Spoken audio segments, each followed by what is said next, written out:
Selamat datang kembali di R Entertainment. Selamat datang kembali di The Golden Cross Playlist. Seperti biasa, hari ini kita akan melanjutkan review saham part yang ke-322. Namun sebelumnya, bagi teman-teman yang mungkin belum subscribe channel YouTube ini, sekali lagi jangan lupa tekan tombol subscribe, nyalakan lonceng notifikasinya agar teman-teman tidak pernah ketinggalan informasi-informasi terbaru dari channel ini. Di part yang ke-322 hari ini kita akan mereview kurang lebih ada 6 saham, di mana saham BGTG, PNBS, INPC, Samerals, BMHS. Bagi teman-teman yang mungkin sahamnya masih belum di-review, mungkin nanti kita akan lihat lagi di next partnya. Kita langsung saja ke saham pertama yang akan kita review kali ini adalah saham Bank Ganesha dengan kode emiten BGTG, di mana BGTG ditutup naik 1,29% di harga 312. Kalau teman-teman perhatikan dalam perdagangan hari Jumat kemarin, BGTG sempat dibanting sampai ke 290, namun berhasil bisa naik kembali, bisa bangkit lagi di angka 312. Secara trendline ini bagus ya, dia masih sangat uptrend, luar biasa uptrendnya ya. Ini masih berada dalam channel uptrendnya dan sempat dia menyentuh lower trendnya di sini ya. Dia menyentuh di sini gray line bawah kurang lebih di harga 290 dan akhirnya dia bisa mantul, dan ini punya potensi terdekat dia akan kembali menguji 328 sampai dengan 332. Itu next targetnya. Akan tetapi ini balik lagi nih, setiap orang punya preferensi berbeda nih. Kalau banyak orang yang memang melihat ini adalah peluang nih, karena memang masih uptrend ya, masih bagus. Tapi kalau saya pribadi memang saya tidak akan masuk ke emiten-emiten yang seperti ini. Kenapa saya bilang tidak bisa masuk seperti ini? Karena pertama, resistennya dia itu yang tadinya adalah PBH 290 itu jaraknya sudah jauh, yang mana saat ini jadi support itu sudah lewat jauh sekali. Jadi kalau misalkan dibanting, itu resikonya besar ya. Kemudian target kenaikan kalau misalkan kita pakai di level saat ini, katakan di 312, support di 290, kemudian resisten kita pakai di 332, itu risk rewardnya itu juga sudah tidak menarik ya menurut saya pribadi. Akan tetapi kalau misalkan ada yang tetap masih mau coba, ya jelas maka teman-teman bisa pertimbangkan entry selama dia masih kuat bertahan di atas 300. Intinya di situ 300 sampai dengan 308 lah, itu adalah area pentingnya.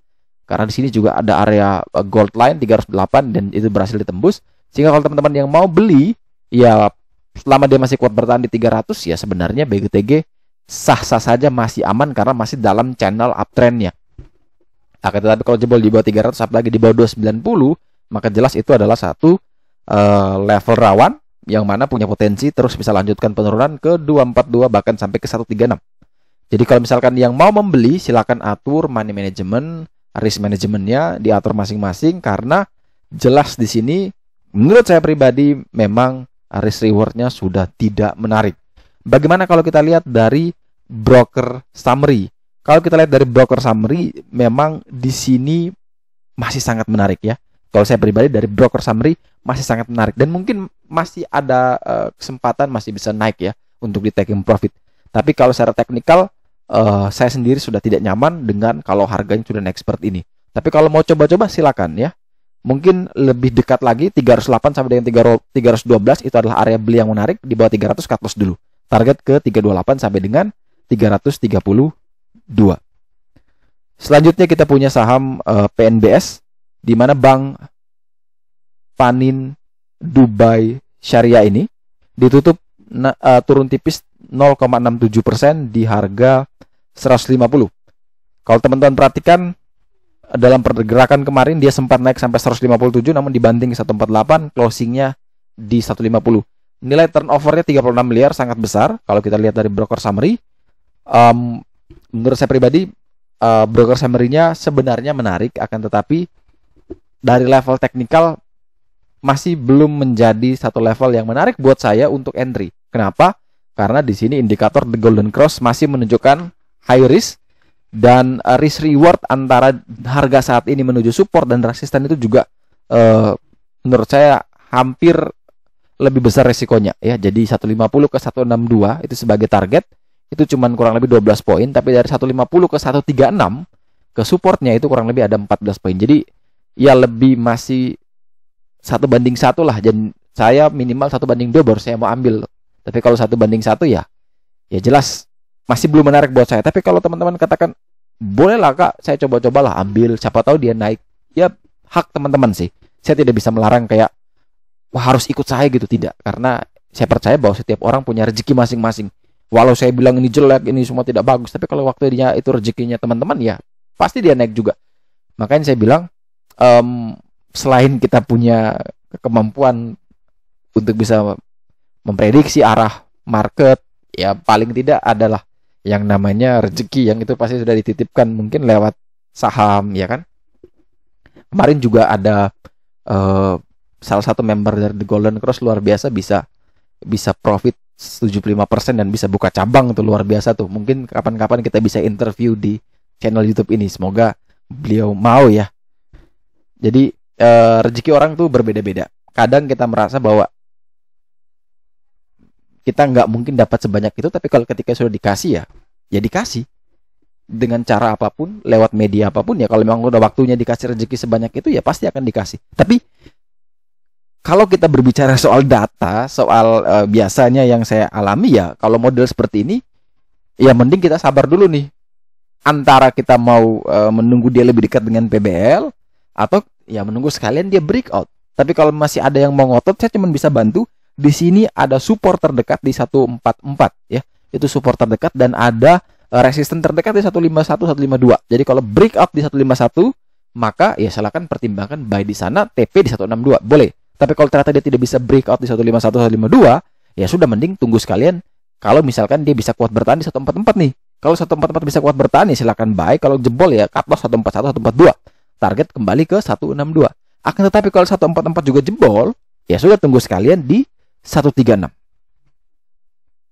Kemudian saham selanjutnya adalah saham INPC, Bank Artagraha Internasional, di mana ditutup auto reject bawah 6,84% penurunan di harga 214.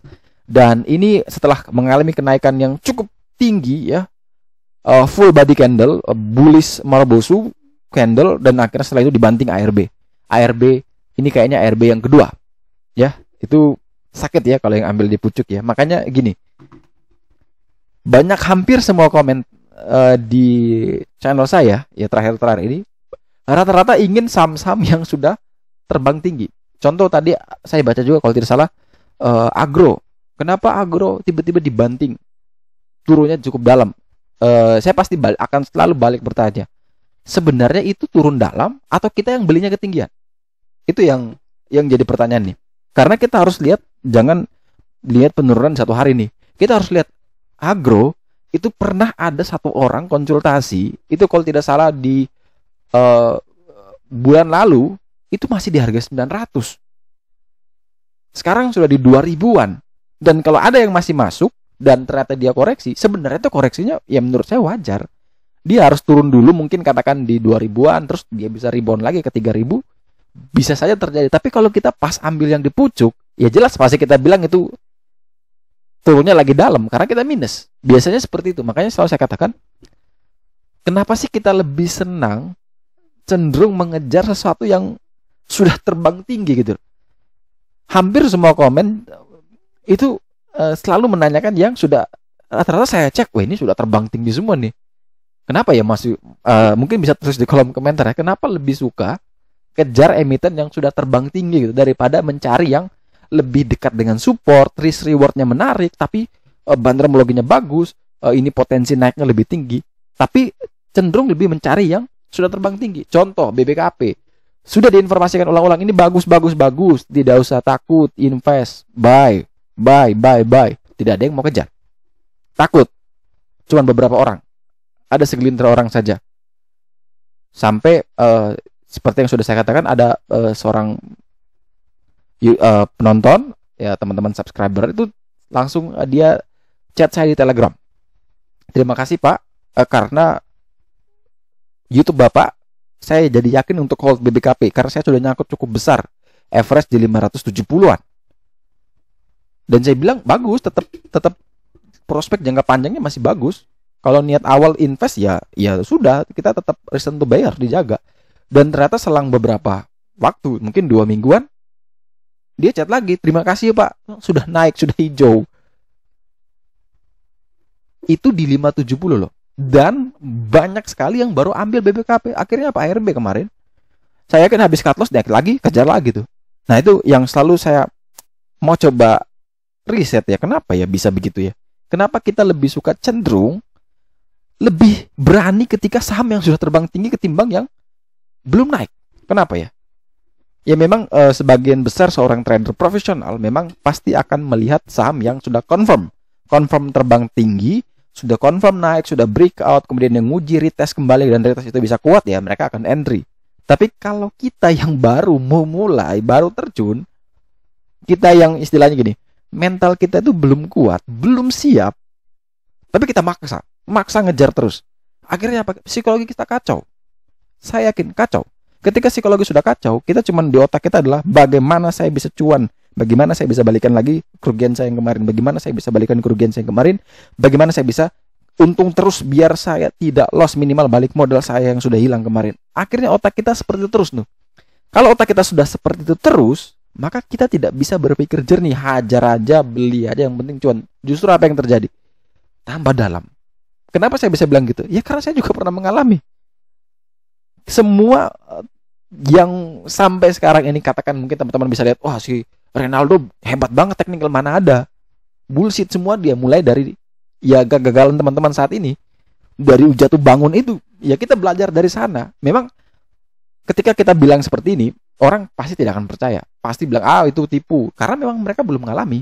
Makanya saya lebih senang gini, ya wes alami yo, nanti nah baru rasain sendiri gimana rasanya tuh nggak enaknya ketika minus dalam, ketika tidak mau cut loss, ya kan? Ketika ikut kejar-kejaran saham yang sudah terbang tinggi, rasain dulu. Nanti kamu akan dapat bahwa oh ini adalah pelajaran berharga, nanti bisa rubah. Dan itu yang saya juga alami 3 tahun awal. Itu masih seperti itu. Kemudian mulai belakangan akhirnya mulai temukan pola sendiri dibantu sama The Golden Cross. Jadi saya temukan The Golden Cross 2 tahun yang lalu dan saya merasa sangat cocok dari semua grup yang ada sistem seperti ini. Kenapa? Karena hampir sebagian besar teruji. PBL-nya begitu sakti. Kalau saya bilang PBL-nya begitu sakti. Nggak tahu ini rumusnya pakai kayak gimana, tapi hampir sebagian besar PBL-nya sakti. Jadi kalau sudah di PBL ya benar-benar sudah kuat gitu. Kalau jebol berarti beneran itu mau turun dalam.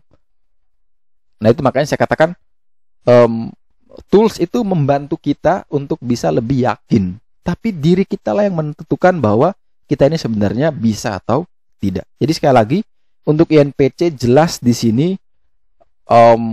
masih punya kemungkinan besar ARB. Terdekat supportnya adalah di 204, itu adalah middle trend line. Jebol di 204 maka next penurunan ada ke 180. Di situ adalah level support terkuat untuk PBH. Jadi semoga dia ketahan di 180 minimal. Kalau bisa sampai di 180 ya bisa pertimbangan untuk mulai mencoba entry di 180. Kalau kita lihat dari broker summary jelas ini masih dalam tekanan yang cukup tinggi ya. Semoga sudah mulai reda di beberapa hari ke depan. Selanjutnya kita punya emiten SAME ya, di mana saham Sarana Meditama Metropolitan ini ditutup naik 1,53% di harga 660, di mana tadi kita perhatikan di hari Jumat juga bahwa dia sempat ke 680. Namun sayang sekali ditutup turun dan harus bisa closing tipis di 660. Kalau kita perhatikan dari broker summary, menurut saya pribadi ini masih menarik. Ya menurut saya pribadi ini masih menarik untuk kita tektok ya, untuk kita tektok nih. Tidak untuk jangka panjang sih kayaknya tidak. Karena pertama mengingat harga rek isunya cukup rendah di 400-an. Bagi yang mereka tebus ini udah auto cuan nih. Nah, auto cuan ini tekanan untuk jual tinggi. Ya itu masih hati-hati. Ya jangan sampai teman-teman terlalu banyak forsir dananya masuk ke sana. Jadi kalau mau ya ini tektok cepat aja. Posisi broker summary juga cukup bagus dan posisi level teknikalnya juga tidak terlalu jelek ya di sini karena dia dekat sekali dengan PBL. PBL di 635, harga saat ini di 660. Jadi kalau misalkan dia bisa ke 650 ya masih kuat di sana, 640 ya bisalah dipertimbangkan. Asalkan jangan jebol di bawah 635. Jebol di bawah 635 jelas peluang besar kembali ke 500. Jadi hati-hati. Selama dia masih bisa kuat di atas 635 ya bisa dipertimbangkan untuk entry dengan target kenaikan terdekat ke 720 dan target jauhnya itu adalah menuju ke 815.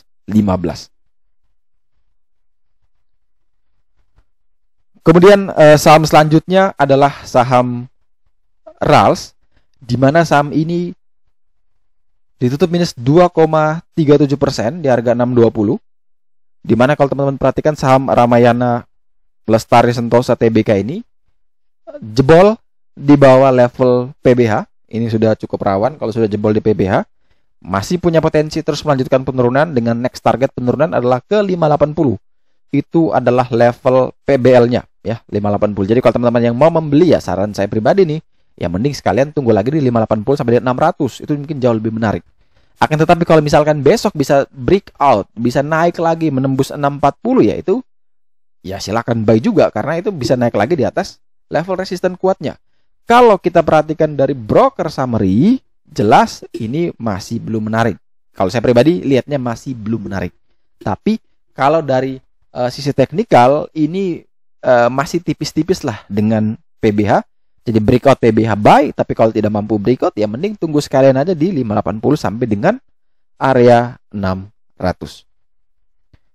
Kemudian saham terakhir yang akan kita review di part yang ke-322 hari ini adalah saham BMHS ya, Bunda Medik Tbk, di mana saham ini ditutup minus 1,95% di harga 1010, di mana ini saham baru IPO. Kemudian kita perhatikan ini kan candle-candlenya juga tidak terlalu banyak karena masih baru. Di mana dalam perdagangan kemarin dia ditransaksikan kurang lebih ada 24,65 miliar rupiah secara nilai total transaksi.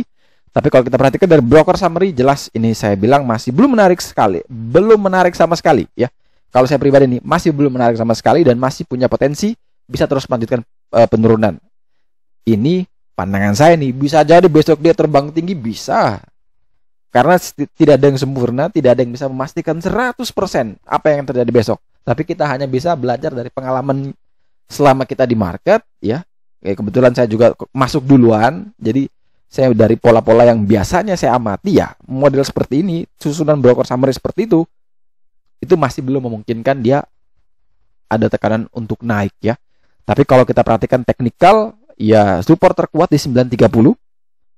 Level support psikologis di 1000.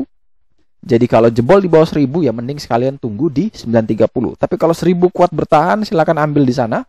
Target kenaikan ke 1200. Tapi kalau 1000 sudah ambil di 1005, 1010 dan ternyata 1000 itu jebol, ya sudah prepare cut loss di 980, 990. Oke, sekian dulu review saham part yang ke-322 hari ini. Terima kasih banyak teman-teman yang telah setia menonton. Sekali lagi jangan lupa like, subscribe, dan share agar semua informasi yang dalam video ini dapat berguna, bermanfaat, dan tentunya bisa menjadi panduan trading di keesokan harinya. Sekali lagi terima kasih banyak. Sampai jumpa dan semoga membantu.